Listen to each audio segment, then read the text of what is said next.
संत रामपाल जी महाराज जो इतने उच्च स्तर पर कार्य करें ना, तो इनकी देखते हुए हमारी भी शिक्षा है। हम ग्राम पंचायत के प्रतिनिधि होने के नाते जी हम ये कहते हैं कि जहाँ भी हमारी जरूरत पड़ेगी संत रामपाल जी को या उनके अनुयायियों को, तो हम संत रामपाल जी महाराज के साथ हैं। वे जो अच्छे काम करते हैं ना, उनको रियायत भी देनी चाहिए। मैं प्रशासन से भी अनुरोध है मेरा। अगर वो जन कल्याण के कार्य करे हैं और उसमें प्रमाण भी दिखाई दे रहे हैं, तो अगर फांसी की सजा भी है उसको भी माफ करने की पावर है राष्ट्रपति के पास, लेकिन केंद्र सरकार की सलाह से। सबसे साहब एक चीज और मैं कहना चाहूंगा, खासकर जो एरिया है इसमें बहुत सारी समस्याएं भी देखने को मिली हैं, और आज जो मुख्यमंत्री आए इसमें मतलब सुधार भी देखने को मिला है। समस्या ये है कि आसपास का जो इलाका है ये पानी के अंदर मतलब डूबा हुआ था, जो कि लोग बहुत ज्यादा परेशान थे, फसलें भी खराब हो गई, नस्लें भी खराब हो गई, और जो बची हुई थी कुछ फसलें वो भी मतलब खराब हो गई। और धीरे धीरे क्या कर रहे हैं कि मतलब जैसा कि अभी देख रहे हो पाइप जो लाइन बिछी हुई है, ये इसके कारण मतलब पानी निकल गया। इसके बारे में आपका क्या कहना है? ऐसा है दोस्त, ये तो लगभग इसी सरकार तो अपनी तरफ से कर ही रही थी, जो प्रयास कर रही थी, लेकिन इसमें सबसे बड़ा योगदान दिया संत रामपाल जी महाराज ने, जो देखने में आया इस एरिया के अंदर। और इस एरिया में क्या लगभग से काफी गांवों के अंदर, सैकड़ों गांवों के अंदर देखा कि जो राहत सामग्री संत रामपाल के अनुयायी और जो पहुंचा रहे हैं, बहुत ही बढ़िया कार्य कर रहे हैं। जिनके कारण देखो, एक किसान एक खेती पर निर्भर है, और खेती में पानी खड़ा हो जाए बिल्कुल फसल हो नहीं, और घर में पानी खड़ा हो जाए रहेगा कड़े, खेत में पानी खड़े हो जाए खावा के फसल हो थी। तो यहाँ एक ऐसा मंजर था कई महीनों से, जो कि पानी खेतों के अंदर आज भी काफी खड़ा है, लेकिन वो लगभग सा यहाँ से वो निकाल दिया है, जो कि संत रामपाल महाराज ने जो यहाँ से एरिया में जितना ये पाइपें द्वारा, मोटर द्वारा और जो भी इन्होंने राहत सामग्री पहुंचाई है, उसका मैं तो बहुत बढ़िया इनको तहे दिल से धन्यवाद करता हूँ, जिससे कि इस एरिया में किसानों को इससे सबसे बड़ी राहत मिली। अच्छा, वैसे तो सरपंच साहब संत रामपाल जी के बारे में लोग अलग अलग प्रतिक्रिया दे रहे हैं, अलग अलग टिप्पणियां दे रहे हैं, लेकिन जहाँ विपक्ष और सरकारों ने मतलब दरवाजे बंद कर दिए थे, मतलब बहुत सारे चर्च के जो पादरी हैं या फिर कोई कथावाचक है, उन्होंने अपने दरवाजे बंद कर दिए, तो वहां एक ही शख्स ने दरवाजे खोला है, जैसा कि आपको पता ही है। तो आपको क्या लग रहा है कि इतना जो पैसा है, इतना ये योग सहयोग कर रहे हैं, कहाँ से कर रहे होंगे? ऐसा है, मोटे मोटे मैं सभी धर्मों का आदर करता हूँ, सभी संतों का आदर करता हूँ, लेकिन उनमें से आज संत रामपाल जी महाराज निकल के आए हैं, जिन्होंने एक किसान के बारे में और एक जनता के बारे में सुना है। देखो, लगभग ये सभी जो पैसा होता है जनता का पैसा होता है, जनता इनको देती है किसी भी रूप में दो, ठीक। और आज ये ताकत जो मतलब संत रामपाल जी महाराज ने दिखाई है ना, मैं ये और संतों को भी कहना चाहता हूँ, आश्रम जिनके भी आश्रम है बड़े बड़े और सिस्टम है, साधु संत, उनको भी कहता हूँ कि आप भी ये कार्य करो जनता के लिए। देखो, मुसीबत का टाइम है आज, तो इस मुसीबत के टाइम में इन्होंने करना चाहिए। और मैं तो ये जो देख रहे हैं काफी गांवों के अंदर सामग्री पहुंचा रही है, कहीं मकान बनवाए जा रहे हैं, कहीं लंगर लगाए जा रहे हैं संत रामपाल जी महाराज की तरफ से, तो बहुत बढ़िया काम करने लग रहे हैं भाई। इसमें इससे बहुत ही बढ़िया उनको इसके बधाई के पात्र है। अच्छा सरपंच साहब जी, आपसे एक क्वेश्चन और है मेरा।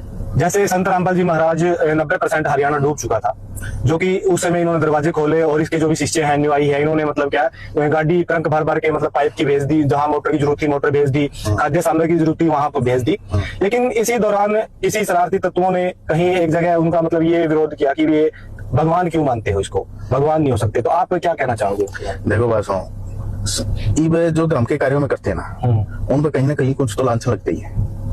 ईसा मसीह थे, कितने बड़े भगवान के रूप में हुए हैं, ईसाइयों के धर्मगुरु हुए हैं, उनको भी सूली पर टांग दिया गया। ये काफी चीजें हैं, लेकिन मैं रामपाल जी महाराज के ये जानता हूँ क्योंकि मैं बरवाड़ा रहा हूँ। अच्छा, 2002 तक मैं बरवाड़ा रहा। उससे पहले हमारे पड़ोस में ये जो मेरे मित्र थे, एक हमारे पुलिस डिपार्टमेंट के अंदर हमारे पड़ोसी थे गजय सिंह, और वहीं बलजीत सिंह रहते थे, तो इनके नाई हैं, वहां ये सत्संग करने के लिए आते थे। लगभग ये बातें होंगी 92-93 के करीब, 95 से 90 के बीच की बात होगी, जब से हम देखते थे।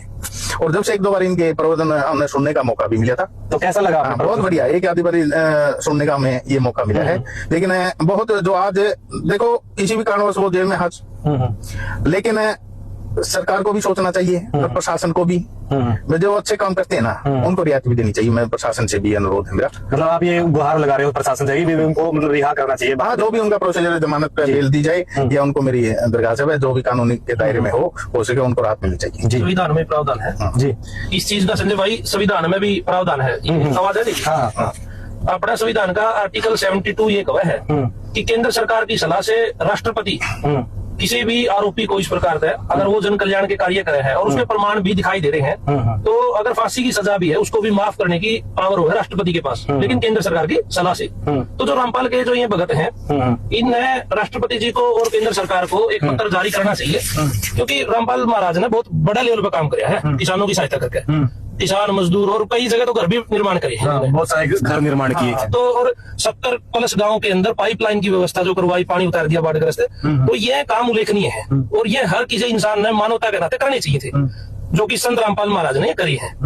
तो इसलिए जो ये रामपाल के शिष्य हैं, इनने केंद्र सरकार के साथ बातचीत करके, और हमारी तो अंदरूनी जो मांग है कि बाहर आना चाहिए। जब जेल में बैठे बैठे ने उसने इतना काम कर दिया, तो बाहर आएगा तो और भी अच्छे काम करेगा। तो इस प्रकार से संत रामपाल महाराज का भाई आभार व्यक्त करा हम तो, और ऐसे ही काम करते रहना चाहिए जी।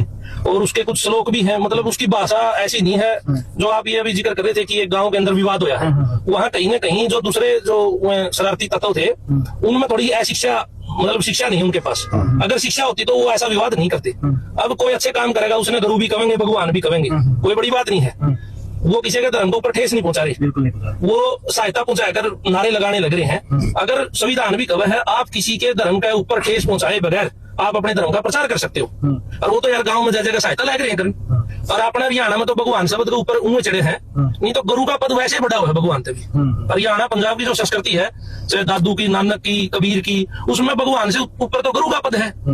तो वह अगर इसने संत रामपाल ने भगवान कहे है या गुरु कहे, महाराज कहे, दिक्कत की है। अच्छे काम तो कर रहे हैं, लेकिन ऐसी ऐसी विवादों से बचना ही चाहिए, मैं तो यही कहूँगा। ठीक है, हाँ ठीक है। सरपंच साहब, जो आपको देखने वाले हैं और उनको आप क्या कुछ पैगाम दोगे, क्या कहना चाहोगे संत रामपाल जी महाराज को लेकर? संत रामपाल जी महाराज जो इतने उच्च स्तर पर कार्य कर रहे हैं ना, तो इनकी देखते हुए हमारे दिल से इच्छा है, हम ग्राम पंचायत के प्रतिनिधि होने के नाते जी जी हम ये कहते हैं कि जहाँ भी हमारी जरूरत पड़ेगी जी संत रामपाल जी को या उनके अनुयायियों को, तो हम संत रामपाल जी महाराज के साथ हैं। ठीक है जी, बहुत बड़ी बात आप बोल रहे हैं। पंचायत कोतकला जी संत रामपाल जी महाराज के साथ हैं। ठीक है जी, बहुत बहुत धन्यवाद।